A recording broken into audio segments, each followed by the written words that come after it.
Hello students, our today's topic is types of synthetic fibers. So today we are going to learn about polyester and acrylic. Our next fiber is polyester. It is another synthetic fiber. Different types of polyester are terylene, polycot, polywool, terrycot, PET, etc. Now, let us try to understand what does terylene means.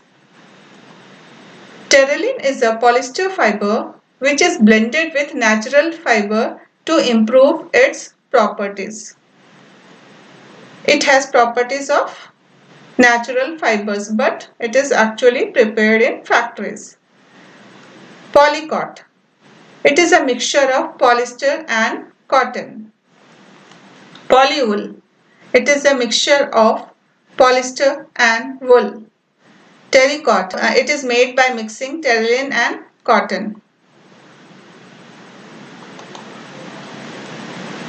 Now let us try to understand about the properties of polyester. It is very strong, lightweight and has got good elasticity. This fiber does not get wrinkled easily. It remains crisp and is easy to wash and dry. Let us see some of the uses of polyester. It is used in lightweight sails. Polyester films, which is also known as mylar, are used in making magnetic recording tapes in audio and video cassettes and floppy disks. Terylene is used for making conveyor belts, which is due to its property of elasticity. Terrycot is used for making skirts, shirts and other dress materials. Terrywool is used for making formal suits. PET is used for making bottles, utensils, films, wires and other useful products. So these were some of the uses of polyester. What does ester means? Polyester, poly plus ester, is actually made up of repeating units of a chemical called an ester.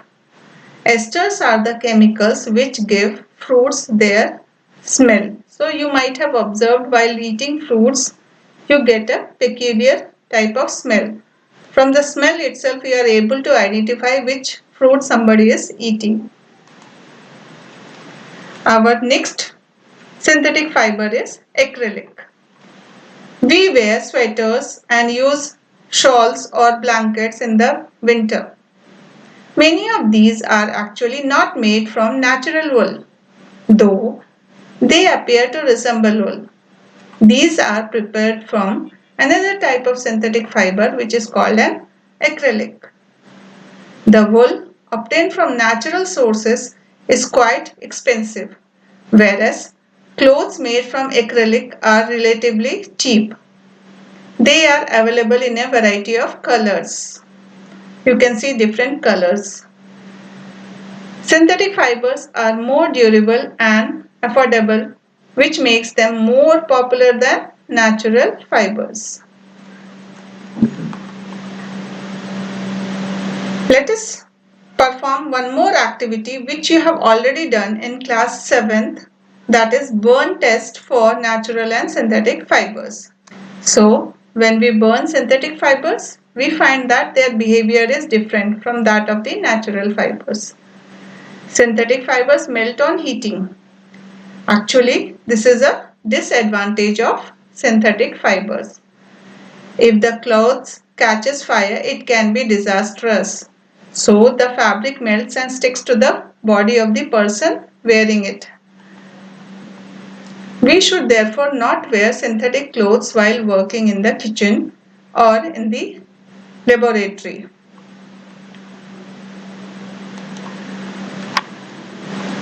Our next topic is petrochemicals. What are petrochemicals? All the synthetic fibers are prepared by a number of processes using raw materials of petroleum origin, which are called petrochemicals. Some of the characteristic features of synthetic fibers we'll be learning in our next session. I hope you understood about synthetic fibers. Thank you.